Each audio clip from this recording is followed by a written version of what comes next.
राहुल गांधी के जन्मदिन के मौके पर रेवाड़ी में कांग्रेस ने जरूरतमंद लोगों को खाद्य सामग्री वितरित की। साथ ही रेवाड़ी विधायक चिरंजीव राव ने मीडिया से बातचीत करते हुए सरकार पर जुबानी हमला बोला है। चिरंजीव राव ने कहा है कि बीजेपी की केंद्र सरकार काला धन वापस लाने की बात कहती थी, लेकिन एक रिपोर्ट के मुताबिक देश से इतनी बड़ी मात्रा में काला धन स्विस बैंक में गया है जिसने 13 सालों का रिकॉर्ड तोड़ दिया है। साथ ही उन्होंने प्रदेश की मनोहर सरकार पर भी जुबानी हमला बोला है। उन्होंने कहा है कि दक्षिण हरियाणा को सरकार ने केवल लूटने का काम किया है। सरकार के मंत्री इलाके की आवाज नहीं उठाते हैं और विपक्ष की आवाज सरकार दबाने की कोशिश करती रहती है। चिरंजीव राव ने और क्या कहा, उनका ये पूरा बयान सुनिए। आपने देखा भी है कि पिछले 7 सालों के अंदर जितनी कठिन दिन गरीब लोगों की रही है वो आप सबके सामने है। कल आप लोगों ने देखा भी होगा कि स्विस बैंक के अंदर 13 साल का रिकॉर्ड टूट गया है। जो ये मोदी सरकार के मंत्री कहा करते थे, बाबा कहा करते थे कि भी काला धन हम वापस लेके आएंगे, और कल की ही खबर ये है कि 13 साल का रिकॉर्ड टूट गया।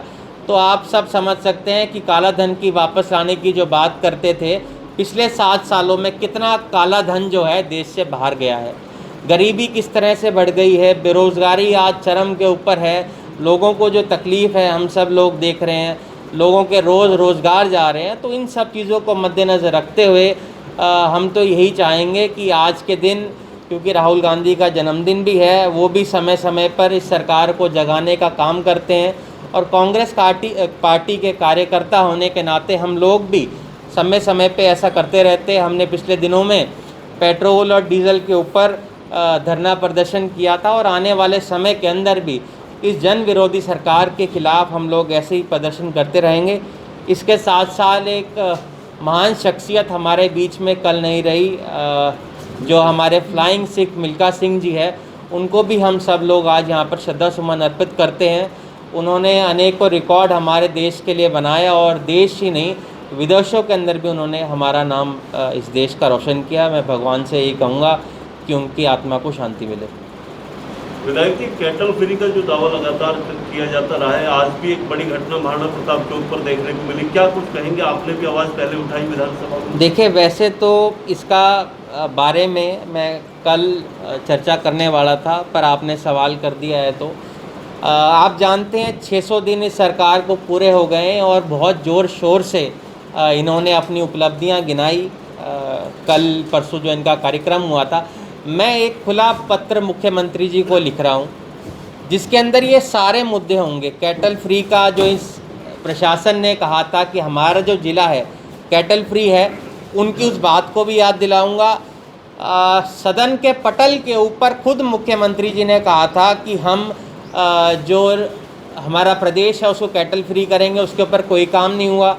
आप देखिए जो सड़कों की हालत है वो आप सबके सामने है। परसों खुद केंद्रीय मंत्री राव इंद्रजीत जी ने एक बात कही कि भाई हम जो गंदे पानी का जो मामला है धारवेड़ा का, उसके लिए मैं राजस्थान के मुख्यमंत्री जी से बात करूंगा।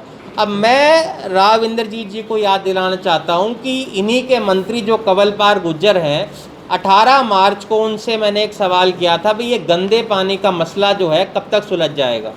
उन्होंने सदन के पटल के ऊपर मुझे ये आश्वासन दिया था कि 3 महीने के अंदर ये वो जो समस्या है वो दूर हो जाएगी। 3 महीने पूरे हो चुके हैं, पर राव इंद्रजीत जी ये कह रहे हैं कि मैं बात करूंगा मुख्यमंत्री जी से। मुझे लगता है उनको प्रेस वार्ता करने से पहले अपने मंत्रियों से चर्चा कर लेनी चाहिए कि वो क्या कह रहे हैं, क्योंकि इन दोनों की बातों में ही विरोधाभास है। इसके अलावा मैंने जो उनको पत्र लिखने जा रहा हूँ, उसके अंदर जो आप देख रहे हैं सड़कों की जो हालत है, पुलिस लाइन के पीछे जो ओवरब्रिज है उसकी हालत हम सब लोगों के सामने है। मेरे पास भी आए दिन उसकी समस्या आती रहती है। आपको संज्ञान में लाना चाहूँगा कि जो पीके शर्मा NHAI के डायरेक्टर है, उनसे मेरी परसों भी उनसे मैंने बात करी है। उसके बाद उन्होंने उसके लिए DC साहब से मुझे उन्होंने वापस रिवर्ट किया कि कल उन्होंने मुलाकात की है और जल्द से जल्द उसको सुलझाने का वो लोग काम करेंगे। राव इंद्रजीत जी ने भी जो अपनी वीडियो कॉन्फ्रेंसिंग करी थी, उसमें उन्होंने ये कहा है कि 7 दिन के अंदर वो जो अंडरपास है, जो ओवरब्रिज के नीचे जो जगह हैं, उसको 7 दिन में वो लोग ठीक कर देंगे। आप लोगों के संज्ञान में लाना चाहता हूँ कि उस बात को 3 दिन हो चुके हैं। मैंने आज भी देखा था, उसके ऊपर कोई काम अभी तक शुरू नहीं हुआ है। तो मैं तो आपके माध्यम से यही कहना चाहता हूँ कि 600 दिन बाद जितने भी हमारे मुद्दे हैं, चाहे वो कैटल फ्री करने की बात हो, गंदे पानी की हो, सड़कों की खस्ता हालत हो, नहरों में हमारे जो पानी नहीं आ रहा है, रेवाड़ी के अंदर वाटर सप्लाई की जो दिक्कत है, आप देखिए हमारे शहर की जितनी बहुत सारी इमारत हैं जो खंडर होती जा रही हैं, इन सभी मुद्दों को मैंने पहले भी उठाया था। और उसके अलावा एक और मुद्दा है, आप जानते हैं सदन के पटल के ऊपर खुद मुख्यमंत्री जी ने ये कहा था कि रेवाड़ी के अंदर स्ट्रॉन्ग ड्रेनेज वाटर सिस्टम डल चुका है, पर आप जानते हैं उसका अभी तक काम भी शुरू नहीं हुआ है। मैंने उसके लिए भी पत्र लिखा है मुख्यमंत्री जी को, मैंने इसके लिए अंदर लिखा है कि उनको इंक्वायरी फाइल करनी चाहिए कि उनको किन अधिकारियों ने ये कहा कि रेवाड़ी के अंदर वाटर स्ट्रॉन्ग ड्रेनेज सिस्टम डल चुका है, जब तक इसका काम भी नहीं शुरू हुआ है। मुझे खुद मुख्यमंत्री जी ने ये आश्वासन दिया था सदन के अंदर कि उसके खिलाफ हम इंक्वायरी करेंगे, पर 3 महीने बीत चुके हैं, अभी तक उसके ऊपर कुछ नहीं हुआ है। तो उसका भी मैं उस पत्र के अंदर लिखूँगा। मेरी यही कोशिश रहेगी कि पिछले 7 सालों में और ख़ासकर पिछले 2 साल होने में अभी कुछ समय बचा है, इनके जो वादे थे उनको याद दिलाने का काम भी मेरा खुला पत्र करेगा। उस खुला पत्र को मैं आप लोगों के बीच में भी कल जारी करूंगा, क्योंकि आज का तो हमारा कार्यक्रम राहुल गांधी जी का जन्मदिवस का था, पर कल हम लोग ये जो पत्र है ये मुख्यमंत्री जी को भी लिखेंगे, हमारे जो उप मुख्यमंत्री है उनको भी लिखेंगे, और अनिल विज जो मंत्री है उनको भी हम लोग तीनों को हम ये पत्र लिखेंगे, उनको उनके वादे याद दिलाएंगे। अनिल विज जी का मैंने बयान पढ़ा जिसमें उन्होंने कहा कि जो टास्क फोर्स बनाई गई राजीव अरोड़ा जी के द्वारा, उसके अंदर मंत्री को उन लोगों ने लूप में नहीं लिया।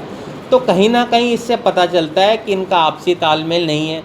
कभी आप देखते हैं कि कैबिनेट की मीटिंग होती है तो 2 मंत्री वहाँ पर नहीं जाते, वो सवाल आप लोगों ने भी उनसे किया था। तो कहीं ना कहीं ये पर काटने का काम एक केंद्रीय मंत्री का ये सरकार कर रही है।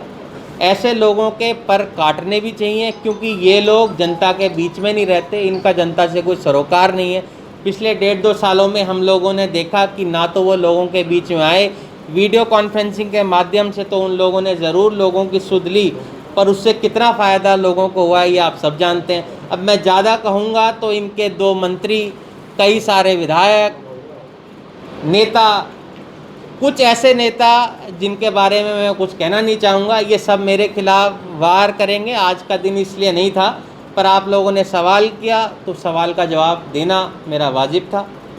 विधायक जी 600 दिन पूरे हो गए, अगर बात करें नंबर देने की तो सरकार को 10 में से कितने नंबर देंगे आप? इस सरकार को मैं तो माइनस में नंबर दूंगा जी। देखिए आप सोचेंगे कि भाई विपक्ष के लोग हैं ऐसी ही बात करेंगे।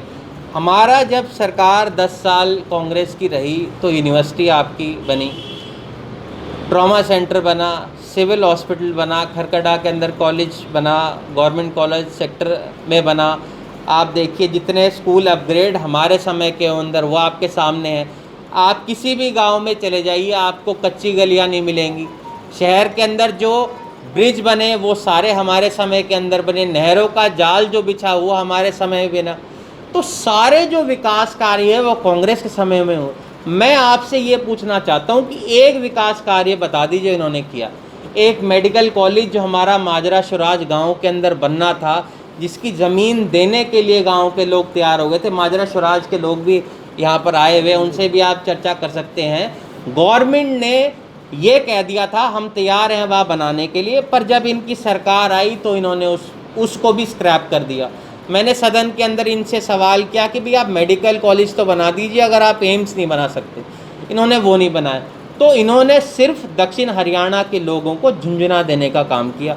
अभी पिछले दिनों में आपने देखा होगा कि पूरे प्रदेश के अंदर 1162 करोड़ रुपए दिए गए हैं, उसके अंदर इंदरगढ़ ज़िले को कुछ नहीं दिया गया। तो मैं इनको क्या नंबर दूं? हमें तो जब इन्होंने कुछ दिया ही नहीं, हमसे तो बस ये लूट खसूट करे जा रहे हैं। इनका काम बस ये रहता है दक्षिण हरियाणा को लूटते रहे हम लोग। और हमारी बदकिस्मती है कि पिछले 7 सालों से जो सत्ता को संभाल रहे हैं वो ना तो हम लोगों की आवाज़ वहाँ पर उठाते हैं, और विपक्ष होने के नाते हमारी जो आवाज़ है ये दबाने का ये लोग काम करते हैं।